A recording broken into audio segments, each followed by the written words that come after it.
Friends, thank you so much for being here, wherever here is for you today. Would you hear this word from the book of Ecclesiastes, chapter 12, verses 1 through 8. Remember your Creator in the days of your youth, before the days of trouble come.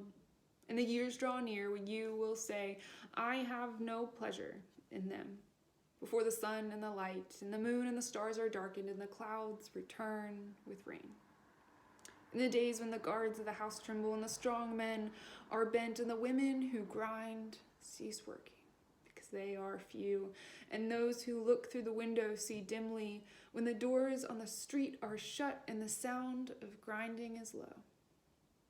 And one rises up at the sound of a bird, and all the daughters of song are brought low. When one is afraid of heights, and terrors are in the road, the almond tree blossoms, the grasshopper drags itself along, and desire fails.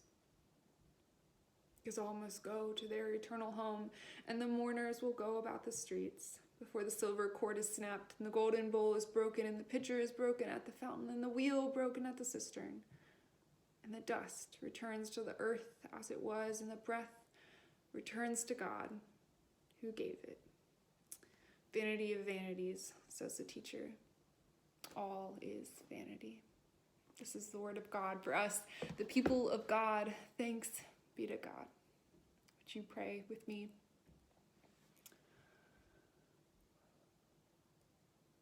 Holy God, soften our hearts to hear truth new today.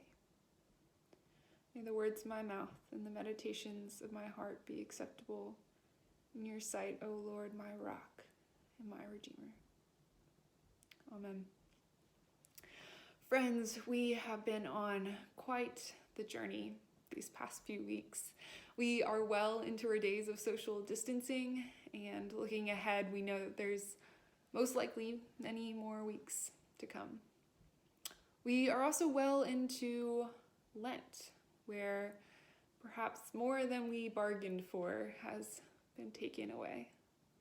And in our Sunday school hour, we are well into our study of the book of Ecclesiastes, and we have struggled with his contradictions and despair, and we've struggled to find the good news when his predominant refrain is all is vanity and all is vapor. I'd like to begin with this very refrain, for it's both the beginning and the end of the teacher's words. It's the first words of the first chapter and the last of his words in the last chapter. It's his parting shot before the epilogue. Vanity of vanities, says the teacher. All is vanity. The Hebrew word here is habel. It doesn't have an exact corollary in English. Meaninglessness or nothing, empty, those are close. It connotates images of vapor, breath, or smoke blown away in the breeze, like dew on early morning grass that's helpless to a rising sun. And so Job, sitting in the ashes, claims that all his labor is habel, vapor. Or the psalmist laments that his days are habel, handbreadths in the eyes of God. In the face of this refrain, that all is vapor, we ask ourselves, where is the good news? I have heard echoes of this refrain in my heart the past few weeks. Perhaps you have also heard them in yours. With a global pandemic sweeping through our world, my traditional avenues of vocation and purpose have fallen away. Attending corporate worship, going to class or to a professor's office, going to the Ruth Gardner Sunday school class.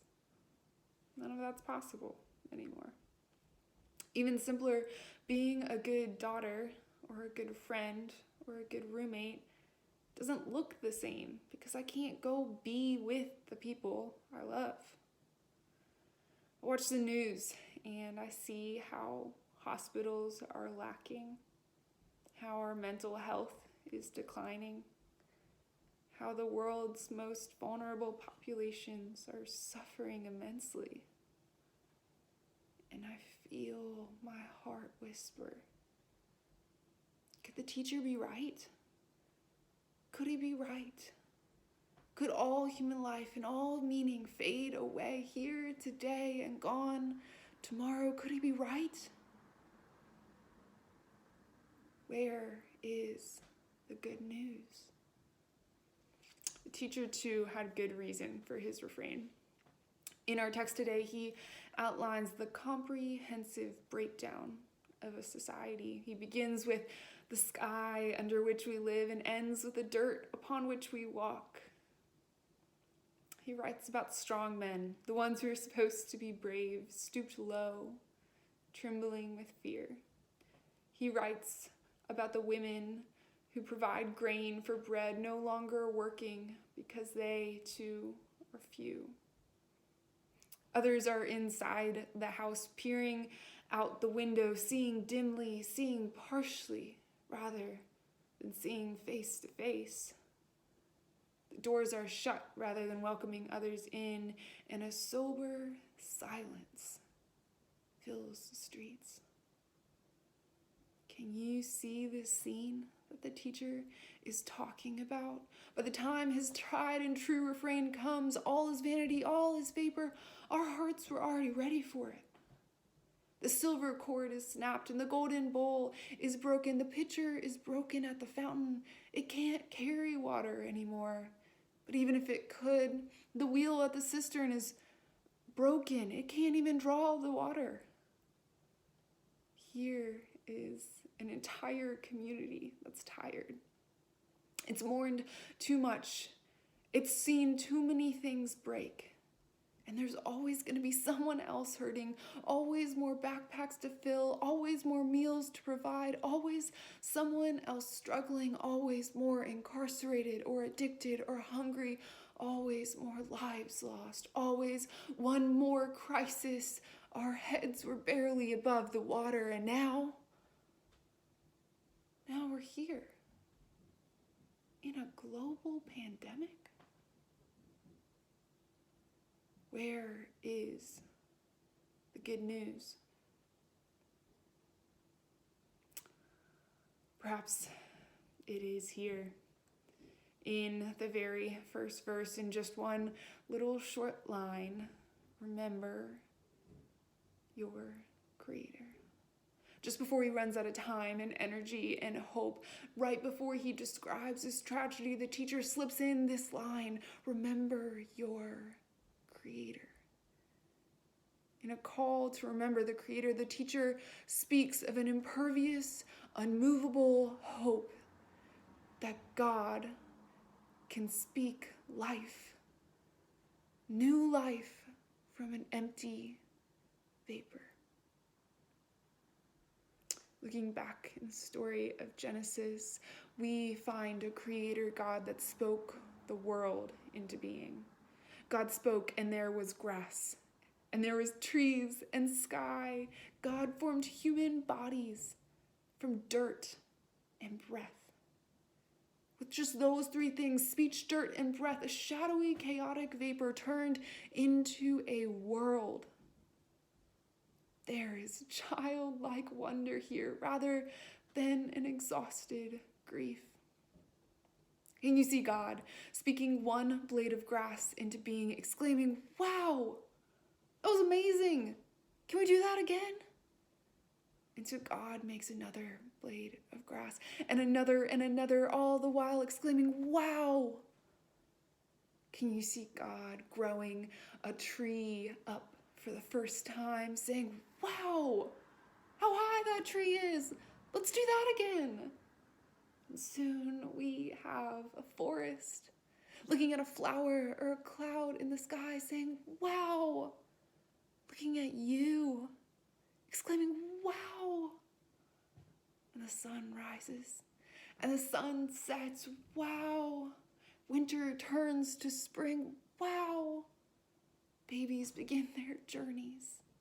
fresh, holy breath in their lungs. Wow! And others finish their journeys, exhaling holy breath back to their Creator. Wow! And yet, sitting alone in my apartment, recording and writing this, I wonder if the teacher's words are enough. Is it enough to say, remember your Creator, to say that God did bring life, when it sure doesn't feel like there's life here in this? Even as I hold on to this Creator God in one hand, I hold on to my exhaustion and anxiety and fear in the other.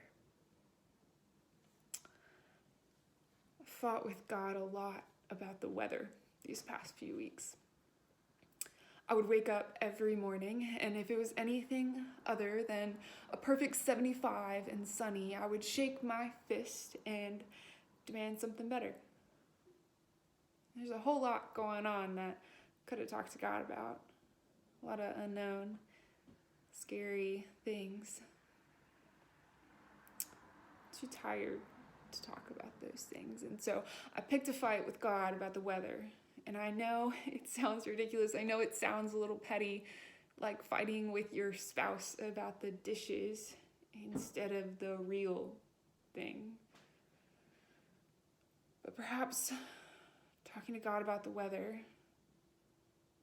is something like remembering God in the middle of all exhausted grief. For a Creator God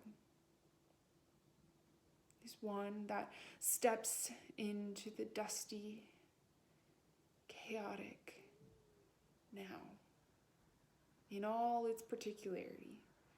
And talking to God about the weather, or what to have for dinner, or what movie to watch tonight, or what you're gonna do with your kids next week, much less this week.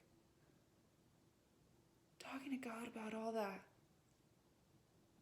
It's remembering that God still speaks, even in the tiniest of moments. God speaks, and new life comes. So friends, all might be vanity, and all might be vapor. But there is still good news. Our Creator God needs nothing to make all things new.